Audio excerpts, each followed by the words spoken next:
गीता जी का ज्ञान कर्म संन्यास योग नामक चौथा अध्याय। श्री भगवान बोले, मैंने इस अविनाशी योग को सूर्य से कहा था। सूर्य ने अपने पुत्र वैवस्वत मनु से कहा और मनु ने अपने पुत्र राजा इक्ष्वाकु से कहा, हे परम तप अर्जुन, इस प्रकार परंपरा से प्राप्त हुए इस योग को राजर्षियों ने जाना, किंतु उसके बाद वह योग बहुत काल से इस पृथ्वी लोक में लुप्त प्राय हो गया। तू मेरा भक्त और प्रिय सता है, इसलिए वही यह पुरातन योग आज मैं तुझको कह रहा हूं, क्योंकि यह बड़ा ही उत्तम रहस्य है, अर्थात गुप्त रखने योग्य विषय है। अर्जुन बोले, आपका जन्म तो अर्वचीन अभी हाल का है और सूर्य का जन्म तो बहुत पुराना अर्थात कल्प के आदि का भी हो चुका था। तब मैं इस बात को कैसे समझूं कि आप ही ने कल्प के आदि में सूर्य से योग कहा था। श्री भगवान बोले, हे अर्जुन, मेरे और तेरे बहुत से जन्म हो चुके हैं, उन सबको तू नहीं जानता, किंतु मैं जानता हूँ। मैं अजन्मा और अविनाशी रूप होते हुए भी और समस्त प्राणियों का ईश्वर होते हुए भी अपनी प्रकृति को अधीन करके अपनी योग माया से प्रकट होता हूँ।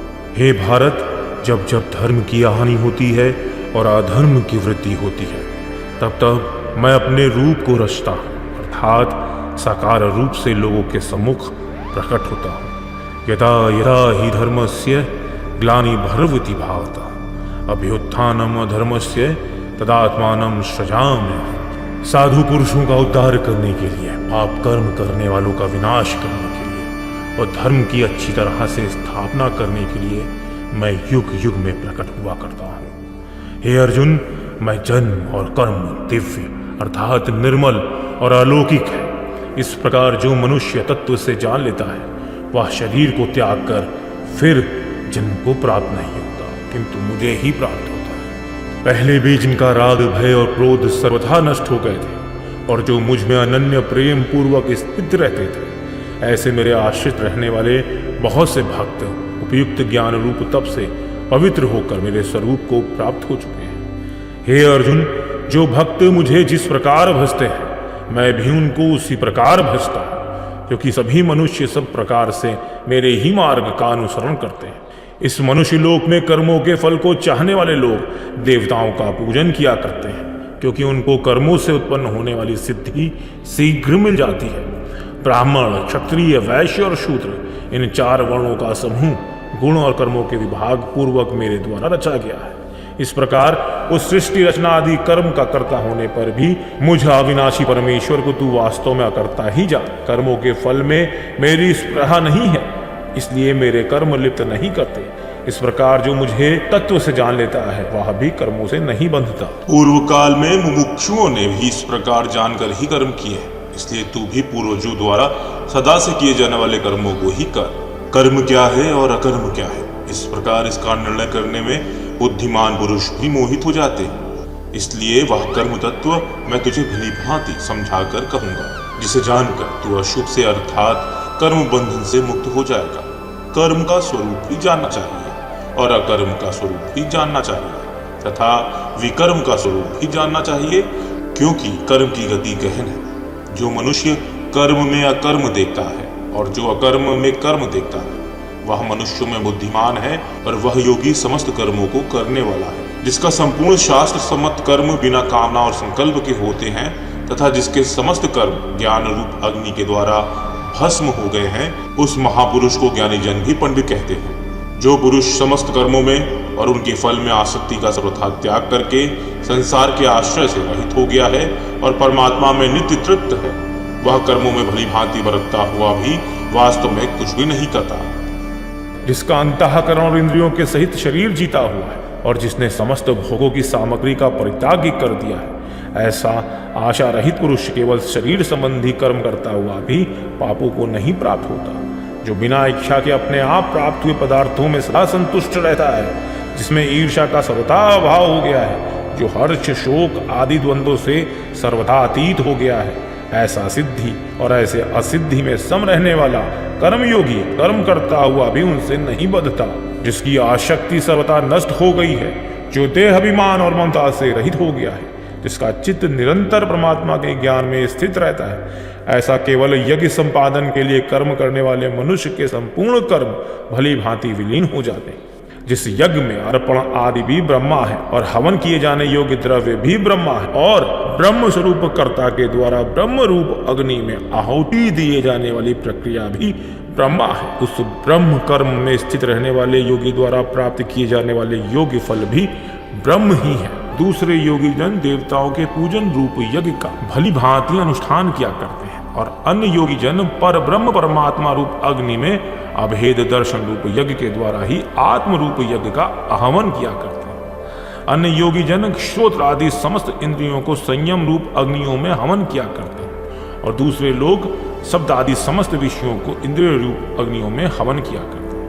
दूसरे योगी जन इंद्रियों की संपूर्ण क्रियाओं को और प्राणों को समस्त क्रियाओं को ज्ञान से प्रकाशित आत्म संयम योग रूप अग्नि में हवन किया करते हैं। कई पुरुष द्रव्य संबंधी यज्ञ करने वाले हैं और कितने ही तपस्या रूप यज्ञ करने वाले हैं और दूसरे कितने ही योग रूप यज्ञ करने वाले हैं और कितने ही अहिंसा आदि तीक्ष्ण व्रतों से युक्त यत्नशील पुरुष स्वाध्याय रूप ज्ञान यज्ञ करने वाले हैं। दूसरे कितने ही योगी जन अपान वायु में प्राणवायु को हवन करते हैं, वैसे ही अन्य योगी जन प्राणवायु में अपान वायु को हवन करते हैं और कितने ही नियमित आहार करने वाले प्राणायाम परायण पुरुष प्राण और अपान की गति को रोककर प्राणों को प्राणों में ही हवन किया करते हैं। ये सभी साधक यज्ञों द्वारा पापों का नाश कर देने वाले और यज्ञों को जानने वाले हैं। हे कुरुश्रेष्ठ अर्जुन, यज्ञ से बचे हुए अमृत का अनुभव करने वाले योगी जन सनातन परब्रह्म परमात्मा को प्राप्त होते हैं और यज्ञ ना करने वाले पुरुष के लिए तो ये मनुष्य लोक भी सुखदायक नहीं है, फिर परलोक कैसे सुखदायक हो सकता है। इस प्रकार और भी बहुत तरह के यज्ञ वेद की वाणी में विस्तार से कहे गए। उन सबको तू मन इंद्रिय और शरीर की क्रिया द्वारा संपन्न होने वाले जान। इस प्रकार तत्व से जानकर उनके अनुष्ठान द्वारा तू कर्म बंधन से सर्वथा मुक्त हो जाएगा। हे परंतप अर्जुन, द्रव्यमय यज्ञ की अपेक्षा ज्ञान यज्ञ अत्यंत श्रेष्ठ है तथा यावन मात्र संपूर्ण कर्म ज्ञान में समाप्त हो जाता है। उस ज्ञान को तू तत्वदर्शी ज्ञानियों के पास जाकर समझ। उनको भली भांति दंडवत प्रणाम करने से, उनकी सेवा करने से और कपट छोड़कर सरलता पूर्वक प्रश्न करने से वे परमात्म तत्व को भली भांति जानने वाले ज्ञानी महात्मा तुझे उस तत्व ज्ञान का उपदेश करेंगे, जिसको जानकर फिर तू इस प्रकार मोह को नहीं प्राप्त होगा। और हे अर्जुन, जिस ज्ञान के द्वारा तू संपूर्ण भूतों को निःशेष भाव से पहले अपने में और फिर पीछे मुझ सच्चिदानंद घन परमात्मा में देखेगा, यदि तू अन्य सब पापियों से भी अधिक पाप करने वाला है तो भी तू ज्ञान रूप नौका द्वारा निसंदेह संपूर्ण पाप समुद्र से भली भांति तर जाएगा। क्योंकि हे अर्जुन, जैसे प्रज्वलित अग्नि ईंधनों को भस्ममय कर देती है, वैसे ही ज्ञान रूप अग्नि संपूर्ण कर्मों को भस्ममय कर देता है। इस संसार में ज्ञान के समान पवित्र करने वाला निसंदेह कुछ भी नहीं है। उस ज्ञान को कितने ही काल से कर्म योग के द्वारा शुद्ध अंतःकरण हुआ मनुष्य अपने आप ही आत्मा में पा लेता है। जितेंद्रिय साधन परायण और श्रद्धावान मनुष्य ज्ञान को प्राप्त होता है तथा ज्ञान को प्राप्त होकर वह बिना विलंब के तत्काल ही भगवत प्राप्ति रूप परम शांति को प्राप्त हो जाता है। विवेकहीन और श्रद्धा रहित ससंशय युक्त मनुष्य परमार्थ से अवश्य भ्रष्ट हो जाता है। ऐसे संशय युक्त मनुष्य के लिए ना तो यह लोक है, ना परलोक है और ना ही सुख है। हे धनंजय, जिसने कर्म योग की विधि से समस्त कर्मों का परमात्मा में अर्पण कर दिया है और जिसने विवेक द्वारा समस्त संशयों का नाश कर दिया, ऐसे वश में किए हुए अंतःकरण वाले पुरुष को कर्म नहीं बांधते। इसलिए हे भरतवंशी अर्जुन, तू हृदय में स्थित इस ज्ञान जनित अपने संशय का विवेक ज्ञान रूप तलवार द्वारा छेदन कर समत्व रूप कर्म योग में स्थित हो जा और युद्ध के लिए खड़ा हो जा।